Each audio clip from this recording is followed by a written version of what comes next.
তারা করতে চায় আর করতে দেওয়া হবে না। স্পষ্ট হয়ে গেছে তারা মুসলমান বিরোধী, তারা তাবলীগ বিরোধী, তারা ঈমান বিরোধী, তারা আমল বিরোধী, তারা জান্নাত বিরোধী, তারা জাহান্নাম। আমাদের দেশে যেটা ঘটাইছে এটা বিদেশি কোন মেহমানের উপরে এবারে কোনো প্রভাব পড়বে না ইনশাআল্লাহ। বিদেশিরা আলহামদুলিল্লাহ দল সময় মতন উপস্থিত মাঠে হবে এবং নির্দিষ্ট সময় বিশ্ব ইজতেমা হবে, সারা বিশ্বের মুসলমান বিশ্ব ইজতেমা আসবে।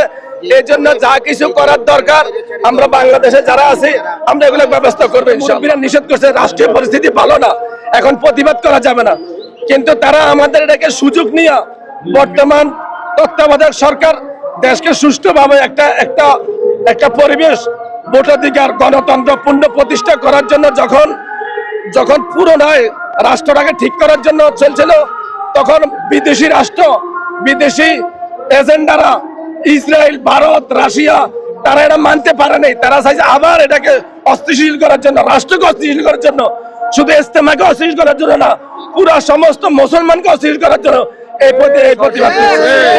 তারা আসলে দেশের ইজতেমা চায় না, তারা বিভেদ চায় না, তারা খুন চায়, তারা মুসলমানে একত্রিত দেখতে চায় না, তারা ইসরায়েলের এজেন্ডা বাস্তবায়নের সুযোগ দেওয়ার জন্য আমাদের বড়রা আপ্রাণ চেষ্টা করছে, কিন্তু সুযোগের সেই দরজা তারা বন্ধ করে দিয়েছে। 18 তারিখে রাতে 3টা বাজে এমন ভাবে হামলা করছে, কোন ডাকাইত, কোন গুন্ডা বাহিনী এভাবে হামলা করতে পারে না। ইসরায়েলি এজেন্ডা বাস্তবায়ন করার জন্য হামলা চালিয়েছে। স্পষ্ট হয়েছে তারা সাদিয়ানি, আমরা বলি আসলে সাদিয়ানি না, বাস্তবে তারা কাদিয়ানির সমতুল্য। তারা ইসলাম বিদ্বেষী, তারা ইসলামের পক্ষে না, ইসলামের বিরুদ্ধে তারা আজকে তারা সুযোগ পাওয়ার যে যোগ্য ছিল এই যোগ্যতা 18 তারিখে হারাই ফেলছে। তারা করতে চায় আর করতে দেওয়া হবে না।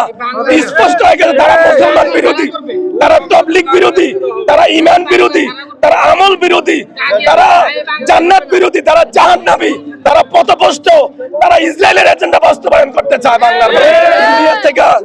তারা আলেমের লেবাসদারি কিছু আছে সন্ত্রাসী, যুবলীগ, আওয়ামী লীগ, যেরকম আনসার হিসাবে যুবলীগ ঢুকছিল, যেরকম গার্মেন্টসে ছাত্রলীগ ঢুকছিল, যেরকম আনসারের শুরু ধরে ইয়েতে আসছিল, ওই রকম তাবলীগের মধ্যে ইজতেমার মাঠে তারা টুপি দাড়ি পরে আওয়ামী লীগ, যুবলীগ, তারা ভারতের এজেন্ডা বাস্তবায়ন করে হামলা চালিয়েছে ময়দানে।